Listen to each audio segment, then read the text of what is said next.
everyone, I Tina from Student Desk by TG, and today we are going to discuss about the pentose phosphate pathway. In the last video we discussed about the glycogen metabolism.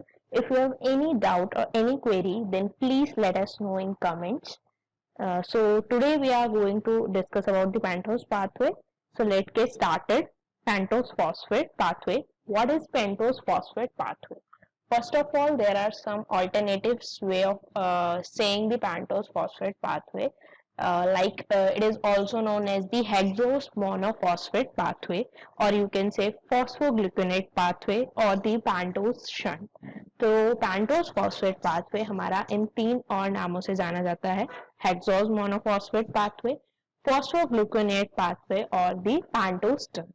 तो ये जो तीन नाम है इसके, वो आप remember कर लीजिए, क्योंकि कई बार जो है ये क्वेश्चन आ जाता है नेट में या फिर एमएससी एंट्रेंस में जो है ये आ जाता है. आपके यूनिवर्सिटी एग्जाम में नहीं आएगा, बट नेट में और एमएससी एंट्रेंस एग्जाम में ये पूछ लिया जाता है कि हेक्सोस मोनोफॉस्फेट पाथवे क्या है. वो आपको डायरेक्ट ये क्वेश्चन नहीं देंगे कि पेंटोस फॉस्फेट पाथवे क्या है, वो इन तीनों में से कोई नाम देते हैं क्योंकि ये बहुत रेयर यूज किए जाते हैं. अब ये क्या करता है पेंटोस फॉस्फेट पाथवे? ये क्या करता है, ये जो भी हमारी NADPH की किसी भी ऑर्गेनिजम्स की जो नीड होती है NADPH की, ये उसे फुलफिल करता है. जब हमारा रिडक्टिव बायोसिंथेसिस होती है तो उसमें हमें NADPH की जरूरत होती है, तो उस टाइम पे ये उस नीड को जो है वो ऑर्गेनिज्म की पूरी करता है. ये हमारा दो फेजेस का होता है. सबसे पहला जो फेज होता है वो होता है हमारा ऑक्सीडेटिव जनरेशन ऑफ NADPH, और दूसरा जो होता है वो होता है हमारा non oxidative interconversion of sugar. तो ये हमारा दो फेजेस में डिवाइडेड है.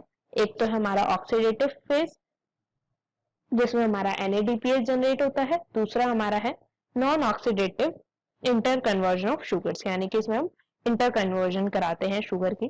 तो हम डिटेल में पढ़ते हैं इन दोनों फेजेस के बारे में. तो सबसे पहले तो ऑक्सीडेटिव फेज क्या है हमारा, इसमें NADPH जनरेट होता है जैसे कि मैंने पहले भी बताया. तो वो किससे जनरेट होगा, हमारा ग्लूकोज 6 फॉस्फेट से जो है वो जनरेट होगा, और क्या बनाएगा हमारा राइबोस 5 फॉस्फेट.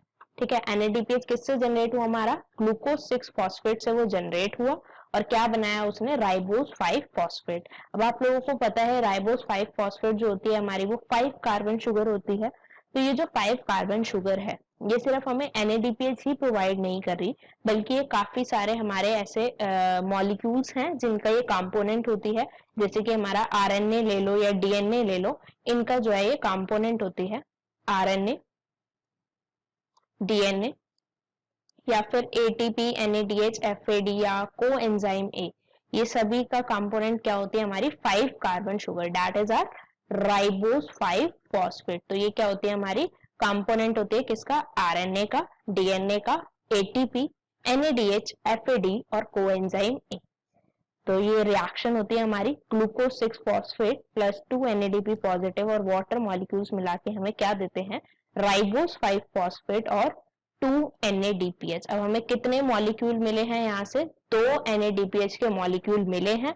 प्लीज ये मॉलिक्यूल्स जो है वो याद करते चलिए कि हमें कितने मॉलिक्यूल्स मिल रहे हैं, क्योंकि ये लास्ट में क्वेश्चन आ जाता है कि कितने NADPH जनरेट होते हैं पेंटोस फॉस्फेट पाथवे से.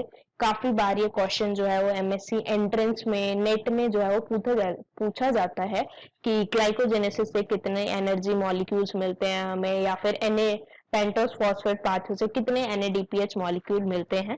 तो अभी तक हमें कितने मिल चुके हैं, ऑक्सीडेटिव फेज से 2 NADPH मॉलिक्यूल जो है वो हमें मिल चुके हैं. अब हम बात करते हैं नॉन ऑक्सीडेटिव फेज की. नॉन ऑक्सीडेटिव फेज क्या होता है हमारा, इसमें क्या होता है कि हमारी इंटर कन्वर्जन होती है. जैसे कि मैंने फर्स्ट स्लाइड में जब बताया, जब दो फेजेस के बारे में मैंने बताया, तो इसमें हम इंटर कन्वर्जन कराते हैं किसकी, 3 कार्बन शुगर की, 4 कार्बन शुगर की, 5 कार्बन, 6 कार्बन, 7 कार्बन, मतलब 3 से जितने 7 कार्बन शुगर्स जो होते हैं हमारे, उनका हम इंटर कन्वर्जन कराते हैं in the series of non oxidative reaction, यानी कि ऑक्सीजन का यूज करे बिना, जिसकी वजह से हमें क्या मिलते हैं, 5 कार्बन शुगर मिलते हैं. जब हम इनका इंटर कन्वर्जन करा रहे हैं 3, 4, 5, 6, 7 कार्बन शुगर्स का, तो क्यों करा रहे हैं वो, क्योंकि हमें 5 कार्बन शुगर चाहिए जिससे कि हम आगे काम कर सके. तो ये जितने भी हमारे रिएक्शंस हो रही हैं, इंटर कन्वर्जन जो हमारे हो रहे हैं 3, 4, 5, 6 के, ये किस में होते हैं? हमारे साइटोसोल में। अब देखो हमें ऑक्सीडेटिव फेज से भी 5 कार्बन शुगर मिला compound, that is ribose 5 phosphate.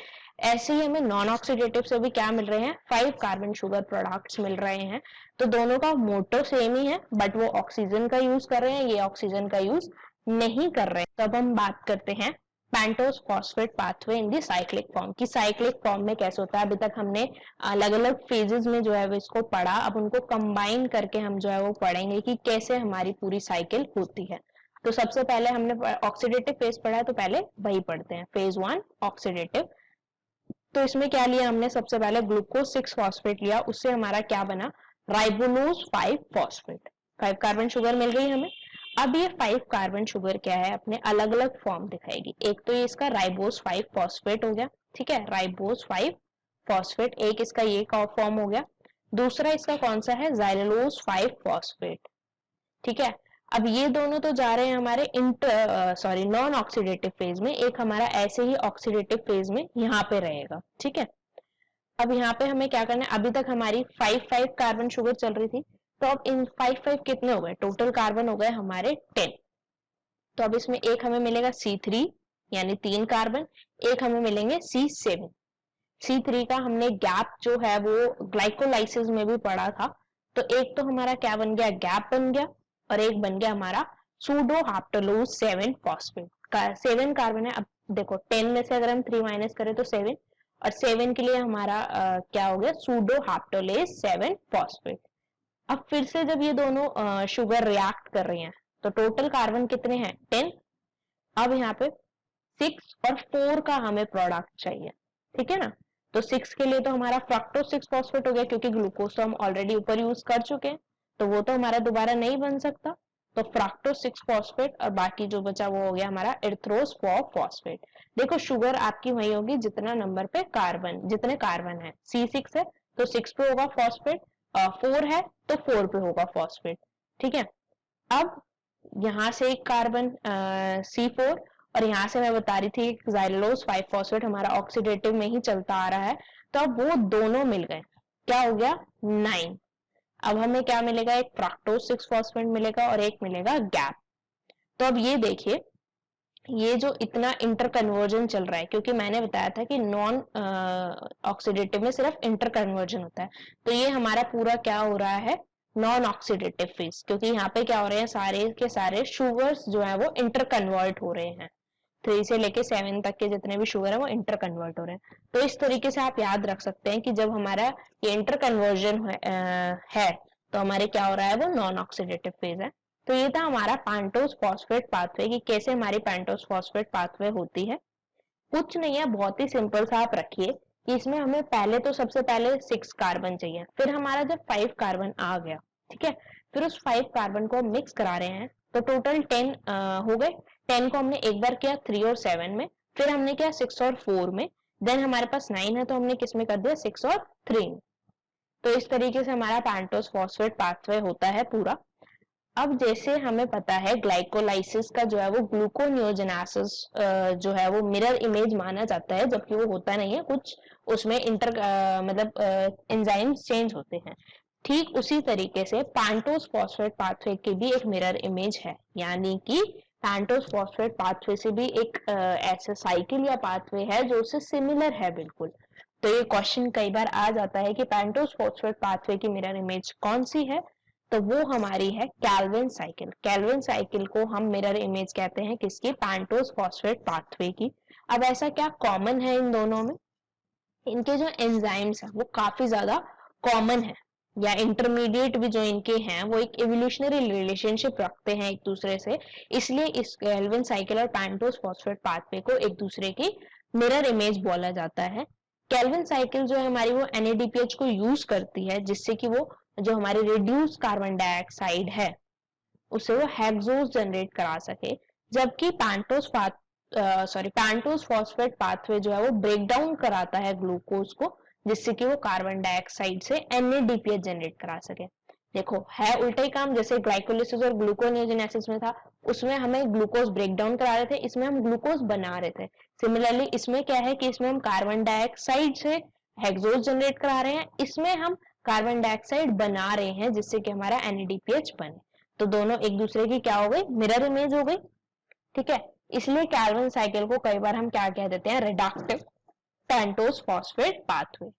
क्या कह देते हैं हम कैल्विन साइकिल को, दूसरा नाम मिल गया है आपको कैल्विन साइकिल का, that is reductive pentose phosphate pathway. तो ये जो है हमारा था पेंटोज फॉस्फेट पाथवे की, कैसे हम पेंटोज फॉस्फेट पाथवे कराते हैं, उसकी साइकिल थी। अगर आपको कोई भी डाउट है तो प्लीज कमेंट में बताइए, जिससे कि मैं उसको नेक्स्ट वीडियो में जो है वो क्लियर कर सकूं। That's it, thank you so much, please like share and subscribe my channel.